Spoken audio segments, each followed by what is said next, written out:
Green beat Welch earlier in the year 9-8 in the dual meet. Last year Welch beat Green once, so here we have the rubber match between these two. There's Welch, Jason Welch from Northwestern, the California kid. He has a lot of fun, and everybody has fun watching him. James Green, he's out of New Jersey, Willingboro High School's first state champion in wrestling. New Jersey state champion as a senior. He's only a sophomore. James Green, the success he's had against these wrestlers is because of his straight-on double leg. And Welch is one of those people that, Welch and both St. John, guys that are great at cutting the corner defensively and getting shots off on their own, but he's got that freight train double and can follow it through, much like probably one of his mentors, Jordan Burroughs. Pretty good example in the room. That's where Jordan's working out, and great example. Yeah, he keeps low, and the key to success for Green is to be able to continue to stay on those attacks and go all the way through and not just settle for one leg. Get to both those legs. When you're going against an athlete like Welch, you can go ahead and cut the corner on him. You can't just settle for one leg. And for Welch, I really think that he's got to keep a high pace and create scrambles. Even if he gives up points early, create those scrambles. Don't let this be a slowed down match where it just stays in the middle. As guest J.D. Bergman with us, one of USA's top wrestlers. And J.D., you won't even be at the NCAAs because you are going to be representing USA abroad. They wrestle in a big tournament in a lot of ways in India. We wrestle in a few different towns. It's going to be a 3-day tournament, and really excited. It's going to be 90 kilograms of 125, but I'm most excited for the A6 U.S. Open and also the A6 World Team Trials coming up this year. It's, again, the best of the best in our country. You see NCAA champions get knocked off every round, and I'm just excited to get back to the #1 spot in our country. Well, speaking of our country and the recent news of the Olympic challenge with wrestling, speak to that from a wrestler standpoint who has Olympic aspirations. Well, training for the 2016 Olympic Games in Rio, I'm really saddened and shocked by the decision. And wrestling right now, it's really awesome to see the countries and the organizations across the world are coming together to fight this and get the decision overturned with the IOC. I was just in Iran shaking President Ahmadinejad's hand. Unbelievable experience, just being able to do that, see Iranians love American wrestlers.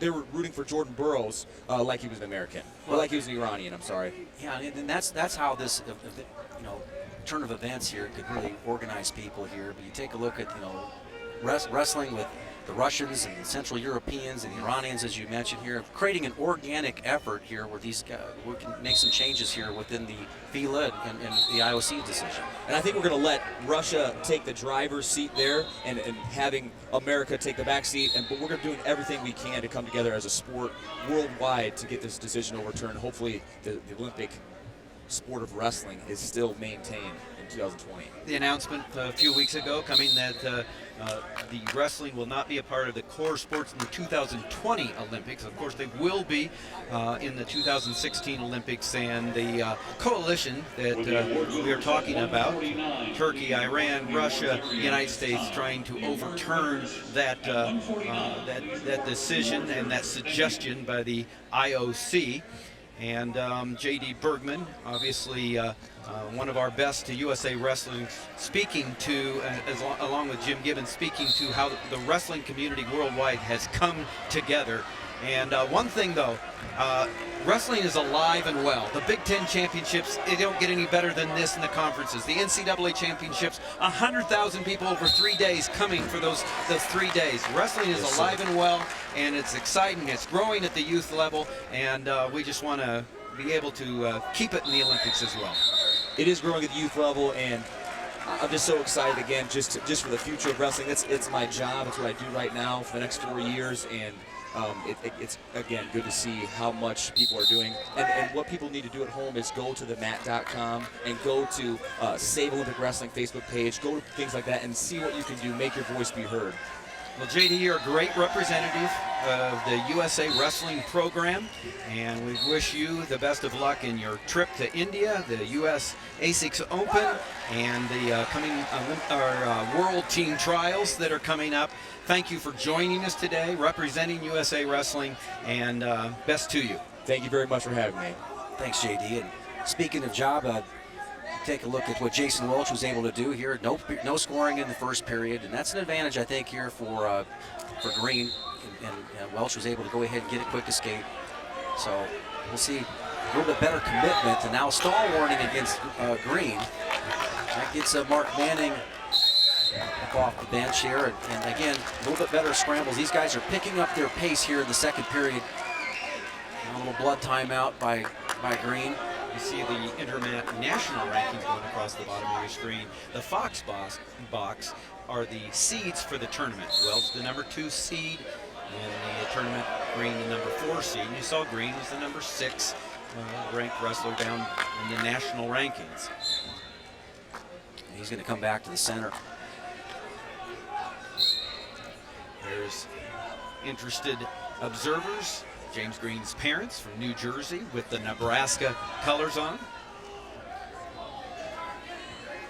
Again, these two guys wrestled to a 9-8 score last time, and match has definitely slowed down from the pace that we saw that happened earlier in this match. And here's an opportunity for Welch. He likes to get to that right leg. Now there's a little blood timeout. So these little breaks in the action, you now get an opportunity for Coach Drew Periano from Northwestern and Stornolio to be able to get a little coaching in.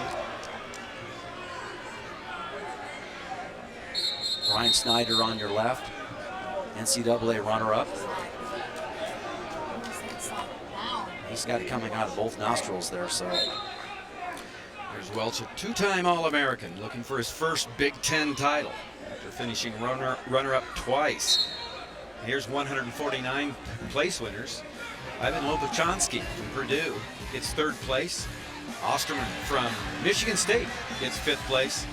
Eric Grajales from Michigan, number 1 seed, gets 7th, but he still goes to the NCAAs. All those guys go to the NCAAs. 74 automatic spots for the Big Ten in their 10 weight classes, an average of more than the 7 top place winners. Some with 8, a couple with 6. Again, the keys for Green for victory, just what he did right there. Nice little counter shot here, dropped in on an ankle pick. And what he does is as good as anybody in the country. He follows his shot. Once he gets to it, he just follows it through with his hips and his legs, and keeps his shoelaces up and drives right over Welch. And then you take a look at the short time, 22 seconds. Gets the ankle pick, but look how he follows through and drives almost about 8 feet in about a second. Dives into that and finishes that single leg. So another timeout. Quick and explosive is James Green, and he turns it into 2 with the takedown there. Goes out in front 2-1. 22 seconds left in the second period.